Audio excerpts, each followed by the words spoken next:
का में जो समीकरण है वो त्रिकोणीय है। कोई कह रहा है कि मोरपाल सुमन सीट निकाल लेंगे, कोई कह रहा है प्रमोद जैन भाया सीट निकाल लेंगे, और कहीं ना कहीं एक स्वर और अलग से आ रहा है कि ये सीट तो पक्की नरेश मीणा की। लेकिन इस पर चर्चा करने के लिए मेरे साथ पुष्पेंद्र भारद्वाज जी एक जिससे जानते हैं कि काफी अच्छा अनुभव है इनका कांग्रेस से और लंबा कार्यकाल इन्होंने भी कांग्रेस को दिया है। सर बहुत स्वागत करूंगी अंता की तरफ पर। मुझे बताइए कि मुझे तो पता है वैसे तो आप यही कहेंगे कि नहीं जीत रहे हैं, लेकिन जनता के पास जा रहा है तो जनता क्या करेगी? देखिए हम ही नहीं कह रहे और जनता भी कह रही है कि प्रमोद भाया जी इस बार यहाँ जीत का इतिहास रचेंगे और जीत का इतिहास रचना भी चाहिए इनको, और जनता चाह भी रही है क्योंकि जनता ने 2 साल तक बीजेपी को यहाँ बहुत चाहता पड़ता है। और जो विकास की जो गति माननीय हमारे पूर्व मंत्री प्रमोद जैन भाया जी ने कांग्रेस के राज में सारी शिथिलता आ चुकी है, सारे काम ठप हो गए। कल देख रहे हैं आप मुख्यमंत्री जी आ रहे थे तो जैसे उस पर रुपया लगाई जा रही थी लोग की आपने देखा होगा चारों तरफ। रात को एक्चुअली मुझे समझ में नहीं आया था कि चल क्या रहा है, मरम्मत सी हो रही है अचानक से। वो तो मुख्यमंत्री जी आ रहे थे, पूर्व मुख्यमंत्री जी आ रही थी तो इसलिए थोड़ा बहुत उनको नहीं लगे, उन जनता को दिखाएगी कि आते हैं नेता तो उनको विकास भी करा सकते हैं। तो ये बार बार तो मुख्यमंत्री आ नहीं सकते और जनता यहाँ बहुत हो चुकी है। सारी जो गवर्नमेंट की योजनाएं जो थी माननीय मुख्यमंत्री अशोक गहलोत जी जब रहे थे उस दौरान कांग्रेस सरकार के दौरान वो सारी योजनाएं ठप हो चुकी है। जो स्वास्थ्य योजनाएं मिलती थी 25 लाख का के इलाज फ्री होते थे, 10 लाख रुपए तक का जीवन बीमा मिलता था, सारे ठप हो गए। किसानों को हाथों हाथ जो सहायता मिलती थी सारी ठप हो चुकी है। हर वर्ग ग्रस्त है और जनता 2 साल में देख चुकी है और जनता इस बार मानस बना चुकी है कि भाया जी को हमने 5000 वोटों के करीब वाकई गलती की थी। भाया जी या जन हितार्थ कितने काम करते हैं आपने देखे होंगे, या कितने विकास के मतलब इस राजस्थान में अगर टॉप 10 विधानसभा देखी जाए ना विकास के मामले में तो इन्होंने नया आयाम स्थापित और उसमें जनता है। अच्छा मैं जो सवाल पूछूंगी आप बुरा मत मानिएगा कि कुछ लोग कह रहे हैं कि मोरपाल सुमन सीधे व्यक्ति हैं, सीधे व्यक्ति को हम चुनेंगे और जो प्रमोद जैन भाया वो भ्रष्ट नेता है तो हम प्रमोद जैन भाया को इस बार नहीं चुनना चाहते हैं, सीधे व्यक्ति को देखना चाहिए। क्या देखिए हर आदमी अपने आप को ईमानदार बताता है और दूसरे को भ्रष्ट बताता है। मोरपाल जी जीवन में कुछ बने नहीं आज तक वो कभी एमएलए रहे क्या, कभी मंत्री रहे क्या।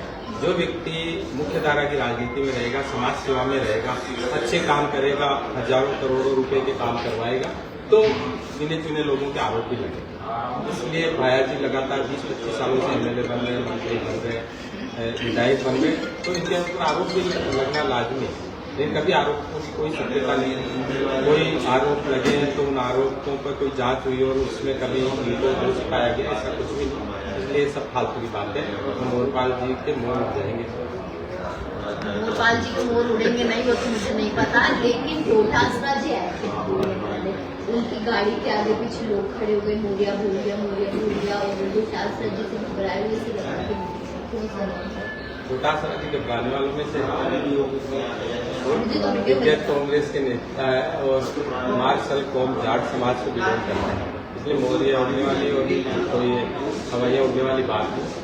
शालीनता से वो चुनाव करवाना चाहते थे, हम चाहते थे हम हमारे लोगों की करनी थी क्या। लेकिन कांग्रेस लोकतंत्र में विश्वास करती है, संविधान में विश्वास करती है और शांतिप्रिय तरीके से चुनाव लड़ने में विश्वास करते हैं। इसलिए और न्यूसेंस तो कोई भी कर सकता है, कोई भी 10, 20, 50 जने जाओ और होल ना कर दो, उससे क्या फर्क पड़ेगा। किसने करवाया? बीजेपी वालों ने। वो तो सबको पता है किसने कराया, इसलिए इन चीजों पे अपन नहीं जाएंगे। कांग्रेस का चुनाव प्रचार बहुत बढ़िया चल रहा है। आंकड़े जो राजनीतिक आंकड़े हैं, जो जातिगत आंकड़े हैं, जो भी ये दर्शा रहे हैं इस बार प्रमोद जैन भाया कुछ लोग सर ऐसे भी कह रहे हैं कि मोरपाल सुमन जी टिकट मिलना नहीं चाहते, लेकिन उनको एक ऐसा लालच दिया गया भैया तुम्हें तो मंत्री बना देगा तो उन्होंने झट से जो है टिकट को लगा दिया। ऐसा आपको लगता है क्या? देखिए इस मामले में तो मैं क्या कमेंट करूँगा, इसमें बजरंग लाल जी से पूछिए और सुंदरा राजी जी से पूछिए कि वो उनकी पार्टी के कैंडिडेट है, वो क्या चाहते थे, उन्होंने क्यों दिया, ये उनका विषय है, ये मेरा विषय है। आपके ही कांग्रेस में एक नेता हुआ करते थे बागी बनने, नरेश मीणा, उनका भी जोरों शोरों से राजस्थान में प्रचार प्रसार चल रहा है, गाड़ियों पर इनकलाब जिंदाबाद के नारे लगे हुए हैं, पोस्टर पोस्टर बैनर लगातार जारी है। एक समय शायद मैंने तो सुना आपने भी चप्पल पहननी छोड़ दी थी, शायद ऐसा मुझे याद आ रहा है, तो आप बताइएगा। उन्होंने भी चप्पल पहननी छोड़ दी है, क्या लगता है वो चप्पल पहन पाएंगे दोबारा? देखिए, चप्पल तो हमने भी पहनी चुनाव हारे। हाँ, मैं ये तो विषय ही नहीं है कि भाई चप्पल पहननी है नहीं पहननी। बाकी नरेश हमारे भी छोटे भाई की तरह अच्छा व्यक्ति है, मेहनत करनी भी थी। मैं तो यूनिवर्सिटी का प्रेसिडेंट आता तो मेरे साथ तो कोई यूनिवर्सिटी का जनरल सेक्रेटरी था, मेरी टीम में था, लेकिन क्या बहुत ज्यादा होला नहीं कुछ कर नहीं सकता। कांग्रेस का बाकी है, आप कह रही है, हम भी मान लेते कांग्रेस से बाकी है, लेकिन कांग्रेस से पहले बीजेपी का ही बाकी रहा। बीजेपी में भी गया था और सुंदर जी के साथ भी रहा, किरोड़ी लाल मीणा तो उसका भी पता ठिकाना कुछ है। इसको सबसे पहले तो ठिकाना बनाना पड़ेगा कहाँ से लड़ना, कांग्रेस से, बीजेपी से, या मेरे को जीवन भर निर्दलीय लड़ना है। एक बार जब तक किसी आदमी का पता ठिकाना नहीं होता तब तक लोगों का उस पर विश्वास नहीं होता। मीणा समाज मीणा समाज में कोई और मुझे आजकल नजर नहीं आ रहा था, तो किरोड़ीलाल मीणा जी वो शायद किसी को आनंद भी देते होंगे, तो कहीं ना कहीं मुझे उनको भी पता शागिर्द करके जाते थे किरोड़ीलाल मीणा जी। क्या लगता है कि नया नाम मीणा समाज में नरेश? देखिए, मेहनत कर रहा है तो बढ़ना भी चाहिए। किरोड़ीलाल मीणा जी ने भी उसका बहुत शोषण किया है, और भी कई लोगों ने शोषण किया, लेकिन कांग्रेस पार्टी में उसने टाइम, अगर वो कांग्रेस पार्टी में आके और यहाँ लॉयल्टी दिखाता तो उसको टिकट नहीं, वो अंदर आके डोटासरा जी से क्या वादे करता है, बाहर जाते ही जो लोग आए थे कि भी पैसे लेकर के देवली उनियारा में चुनाव, अगर देवली उनियारा में कांग्रेस को समर्थन देता तो आज यहाँ से अलग होता है। इसलिए मेरा मानना है कि नरेश मीणा जी को एक संजीदा राजनीति करनी चाहिए।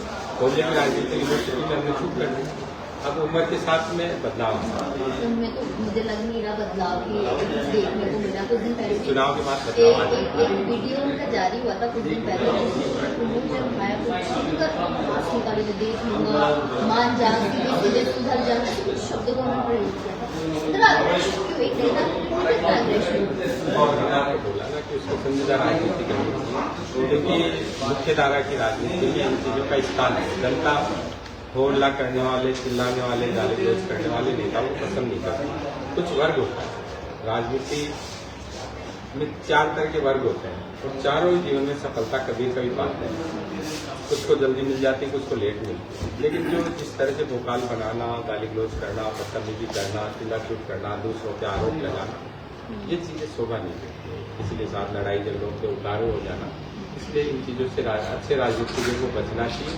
अगर जीवन में सफल होना है, लंबे समय तक राजनीति करनी, तो इन चीजों का लोकतंत्र में कोई स्थान नहीं।